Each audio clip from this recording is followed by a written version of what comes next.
You're listening to The Dan Nicholl Show. It's a real cool running story on the Dan Nicholl Show this week. A South African who found himself in Oslo, discovered a sport he rather liked, and now finds himself next month heading off to the Winter Olympics to represent South Africa. It sounds like the kind of story I might have made up and had a comedian friend come in to join me, but it's not made up at all because, Matt Smith, you have this Olympic fairy tale playing out. Welcome to the show, and lovely to have you here ahead of what's probably a story just a few years ago. If I'd suggested to you, you would have laughed, dismissed it, and never given it any more thought. I'm still laughing and, not really believing the situation I'm in, but here we are.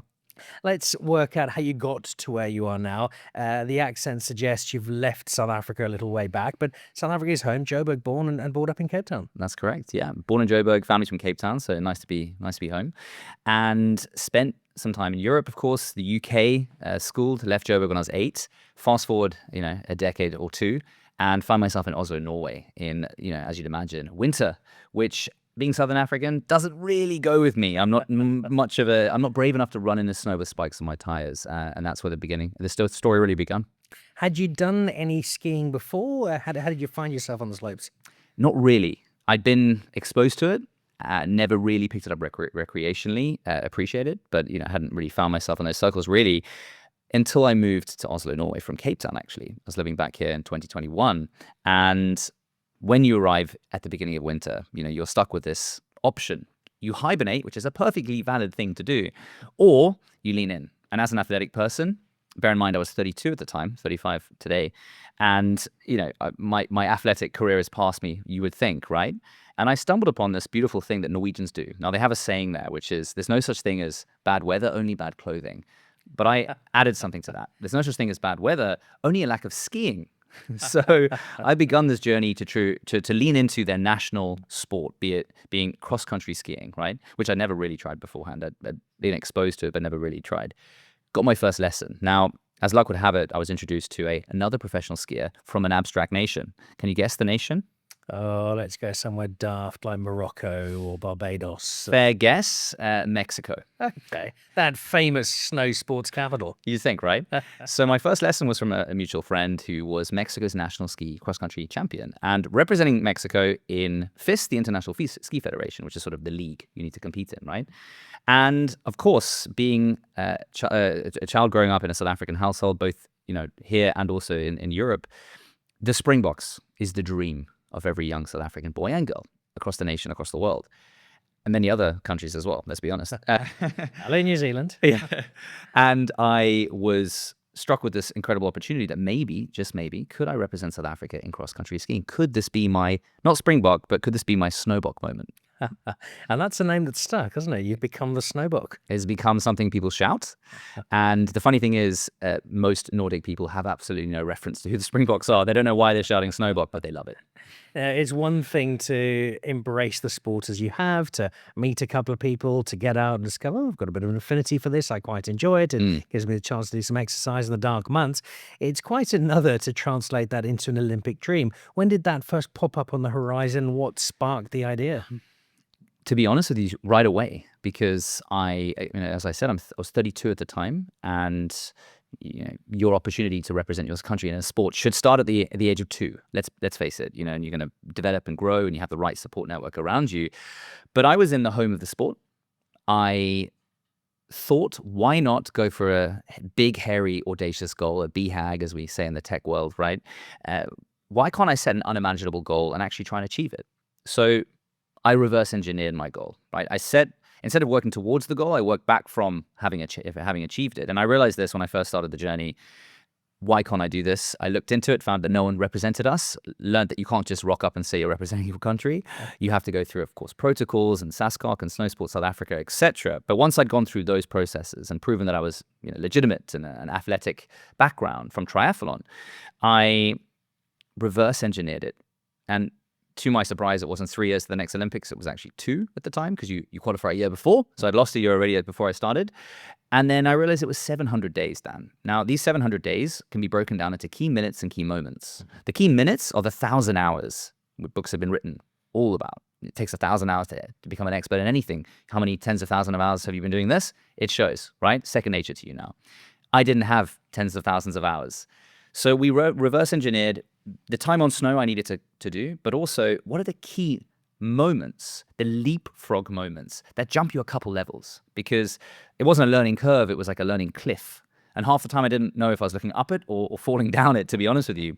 And we identified that I had one race, one shot, one opportunity. 2 years later, 26th of February last year, 2025, and that was the World Championships. And in that 2 years, I had to get good enough to represent SA, get a license to race in the International Ski Federation. I had to qualify for these races, then qualify for the World Championships, and at the World Championships qualify for the Olympics. I'll pause the story there, but we reverse engineered what are the key elements, the key moments that would get me there, and focused exclusively and specifically on doing that.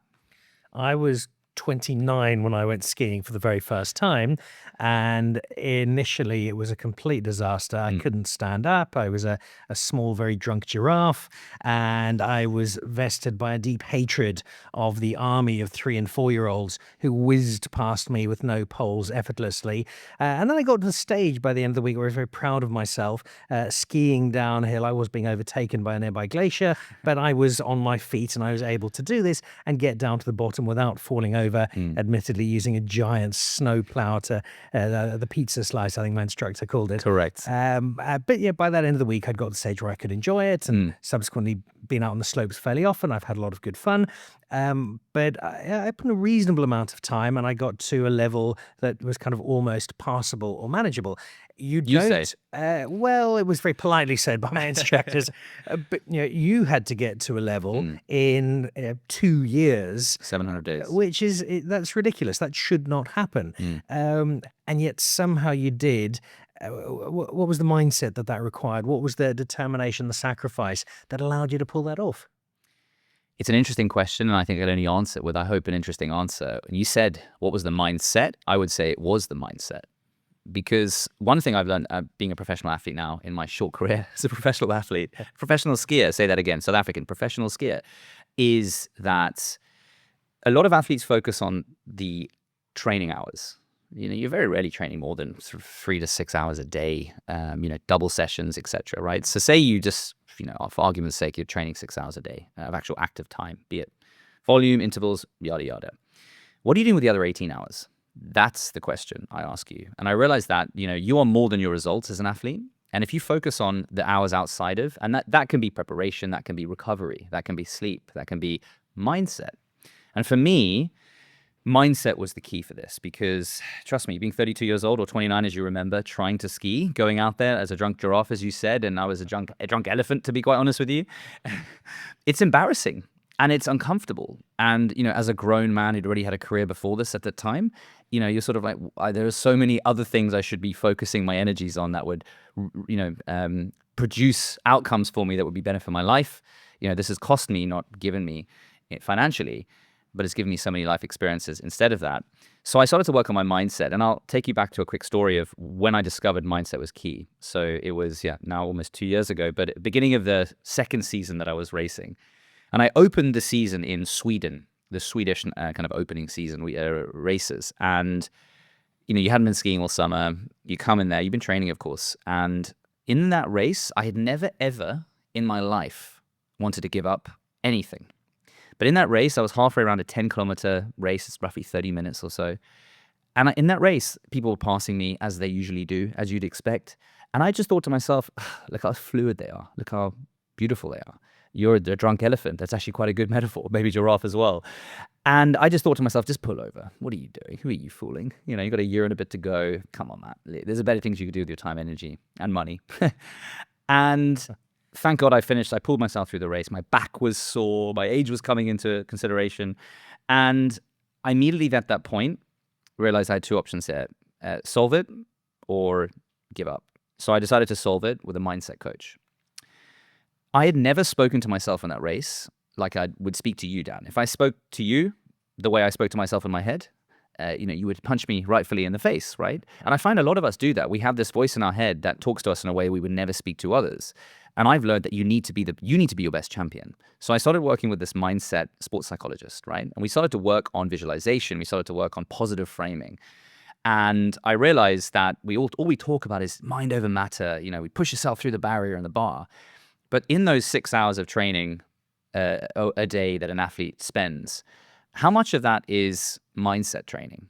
Because we tend to focus on the physiological, obvious things, Dan, right? The rugby players are out there, hitting bags, passing balls, kicking things.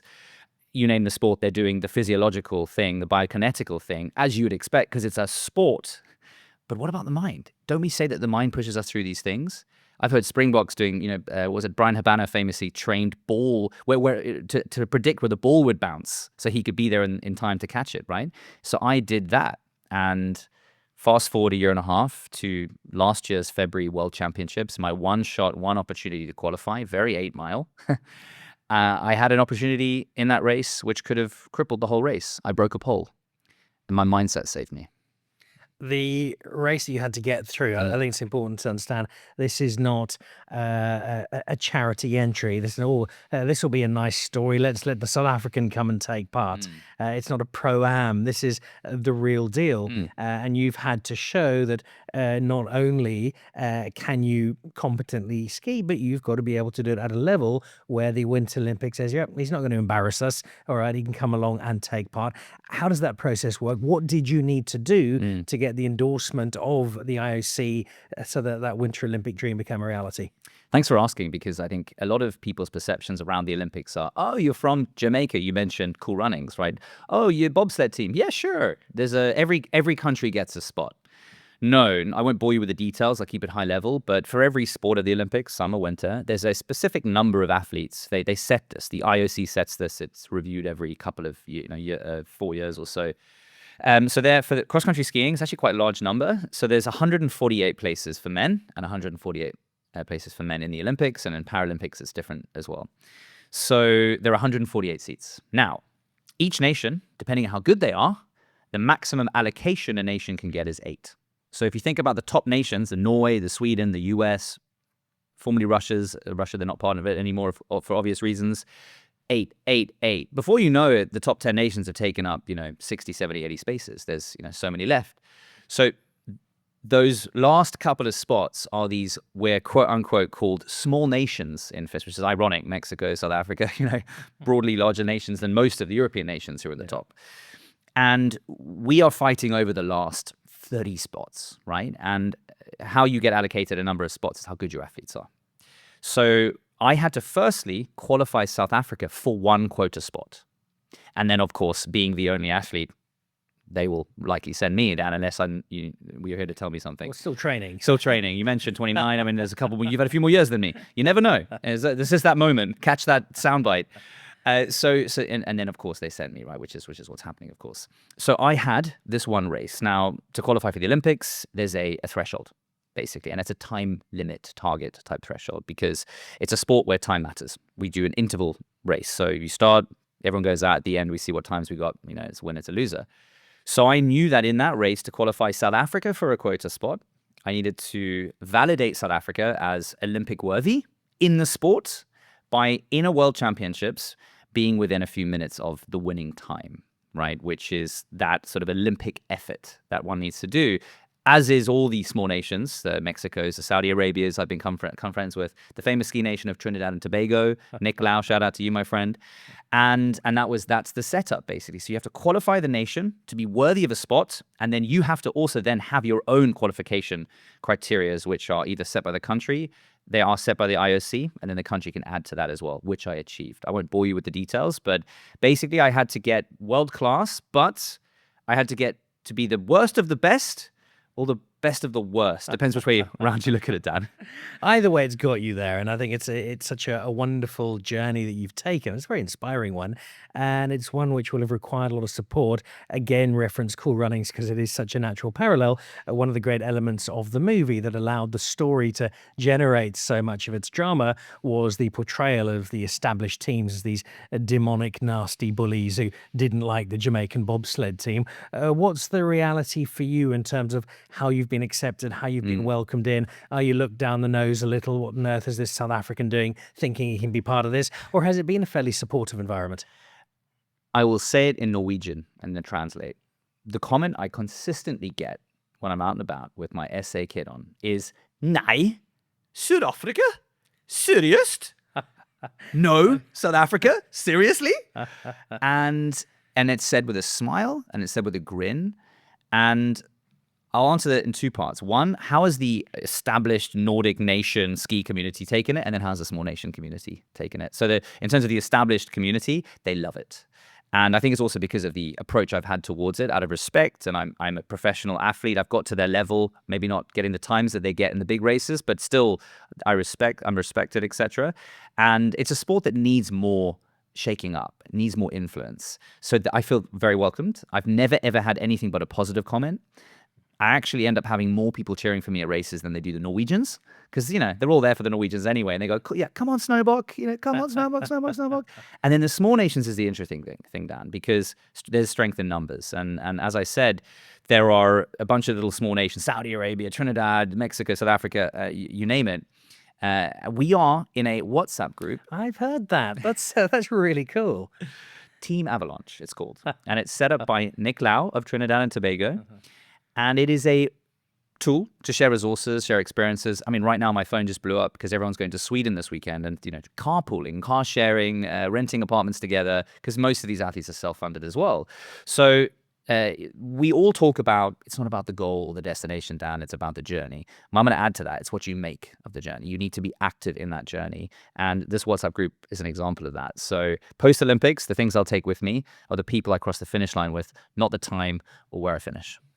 Although it would be rather nice to have a little bit of metal around your neck come the end of the Olympics, I would suggest in the nicest possible way that it's probably unlikely. You can just say it as it is. Not impossible. Not impossible. Anything can happen. I've proven that. But what is your goal, in as much as you need one? Because I think just getting to the Olympics is a quite extraordinary achievement, and it's going to be a wonderful one to tell the kids, to tell the future generations. And I think as we get through the games, I think your name's going to be popping up, because South Africans love a great South African sports story, and you're giving us one already. The Snowbock. How can you not root for him or her? Brilliant. The people's favourite. But what would success be for you at the Olympics? Gold. No. Listen, I am going to be the fittest I've ever been on the day. I'm going to race the best race I'm ever going to race in my life, and I'm going to shine South Africa in the best light that I can, and I am doing and have done. But one thing I want to share a message to actually all athletes out there, which I've learned in a funny way through this journey, is that you are so much more than your results. And I've proven that, because I came into the sport late. It's unrealistic to expect me to be setting world records, because you can't fake 20 years, or you can't jump 20 years of time on snow. You just can't. I can get good. I can be as fit as them. I can be close to as technically good, but there's just knowledge and experience you don't learn as well as a 32 to 35-year-old as you do as a 2 to 5-year-old, right? But I've now become one of the most followed cross-country skiers in the world, of any nation. I've got the fastest growing social media channel. I'm doing the biggest brand partnerships. I'm probably bringing in now close to in the top 10 of financial involvements around the sport. But I'm not coming in the top 10, the top 20, the top 30, the top 50. I'm coming in the bottom, right? So what I've done is proven that you are more than your results, and a lot of athletes focus on that. So I think, coming back to your point of what is my goal, what is my ambition for this, my goal is, and has always been, to show the world South African attitude towards sports, which I don't think enough of us back home realize the value and the brand value around South Africanness in sports. If you look at the Springboks as the shining light example, right? The Springboks have put community first, have put us versus I as the collective community, approach. We've proven this, 30, pushing 40 years ago with Mandela and the Springboks in 95, where, he used the sport as a way to unite the nation. So we've proven this. We have the case studies to show that this can be done. And I have now taken inspiration from that. And the first thing I started to do when I went into the sport was to sing about the sport. Yes, it's my journey. Yes, it's cool. Of course, I'm going to individually benefit from this journey. But it's not just me. It's me. It's me, them, they, us. Back to me. This is my journey. Them, they, us. I've tried to showcase the sport as much as possible. Who knew the world needed how-to videos from a South African cross-country skier who's only been doing it for 2 years? But that's been so appreciated from the community. So I haven't just focused on my story. I've focused on us. And I'll tell you one last thing, Dan, which is the more I've uplifted others, the more I've been uplifted by others. So it's been a self-fulfilling prophecy along this whole way. So coming full circle, of course, we need people setting world records. We need people focusing on results, but not just results. And as I said, don't just focus on those 6 hours, focus on the other 18. Don't just focus on, oh, when I win, then it'll all come. The riches, the fame, the whatever. No, build in public, build in process, and share your story along the way, which I have done through social media. And it is such an appealing story, and it's such a compelling story. And it's one that finishes to a point in February when you ride that race and possibly sit in the podium. It's right around the corner. Yep. Have you given much thought to what comes beyond that? I've jokingly said I'll flip to biathlon, which is skiing with a gun. There's your South African roots. There, we're coming back already, right? Joburg, just north up to Kruger. No, so I have, listen, I'm going to say something unpopular, but I think needs to become more popular, Dan. You know what that is? I'm waiting.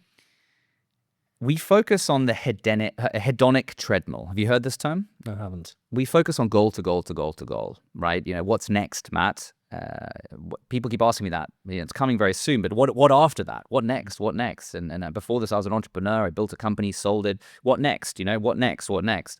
And I'm going to say something which I think needs to be said more often, which is, yes, of course, I'm not going to rest on my laurels now. Oh, cool, Olympian, one and done. Ciao for now. Come find me in the waterfront, chilling out, soaking in the sun, which would be a valid thing to do as well.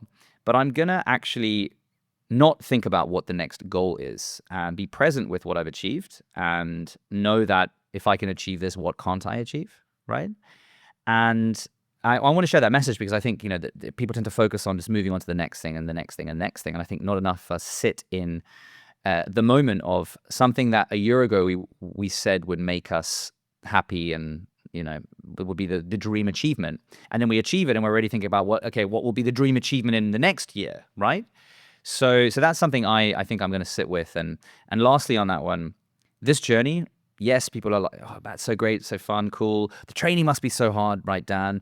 The true cost of what I've done hasn't been paid by me, and not enough of us reflect on who's going to pay the true cost of what we're doing, our goals, our ambitions, etc. Do you know who's paid the true cost of what I've done? Well, to point, I'd imagine it's family and it's the people who haven't had the time with you that you've had to give to what you're doing. Exactly that, right? So the true cost is not paid by you, it's paid by those around you. And if you're lucky, they're still with you at the end of that. It's been 3 years now where, of course, they've been behind me for backing me all the way, but they've paid the cost of me being non-responsive, unavailable, always, consistently, birthdays, Christmases, etc. I'm hiding in place a lot of the time because I don't want to get sick because it's a sport in winter. Things move around, right? So I'm looking forward to actually giving back to them after this period and not making it about me, making it about us as well. So I think shout out to anyone out there who's doing something interesting, exciting, that is also costing, but shout out to the people around them. They're the real heroes in this. Look, I sacrificed my own Olympic dreams to spend time with my family, which is a sports loss. I haven't completely ruled out the Olympics. It's not much more than a month to go.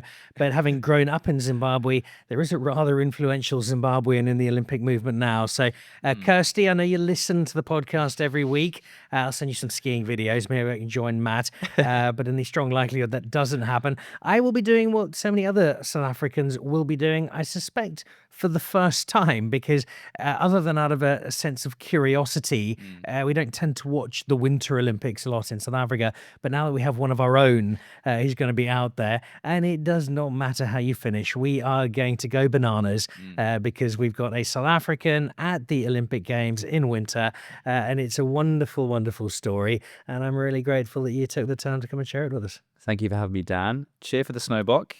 It's going to be worth it, I promise you. All right, enjoy. Give us a final reminder, the date of the big race. Big race coming up soon, February the 13th. Don't remind me, it's Friday the February 13th in Lago di Terceiro, which is 3.5 hours from Milan. You're also very welcome. About 35 South Africans coming down to watch me, family and friends from around the world. So look for the green and gold. We'll be there. And come cheer with us. All right. Best of luck. Enjoy the experience. And I stress that because we sometimes lose some of the enjoyment because we're so focused on everything else. Don't think you really need reminding of that, though. Have a great time. Enjoying being back in South Africa. Good luck with the last of the training. And we look forward to that blur of green and gold obliterating the Scandinavians as you charge across the finish line. Maybe not on the course, but definitely off the course. All right, Matt Smith, it's a really cool story. 3 years ago, he'd never done the sport. He now finds himself going to the Olympic Games for. It's a wonderful, wonderful tale. It's a great one to be able to share. So put that in the diary. February 13, 2026, a South African doing us proud at the Winter Olympics and making good on 3 quite extraordinary years. Matt Smith on The Dan Nicholl Show this week. You're listening to The Dan Nicholl Show.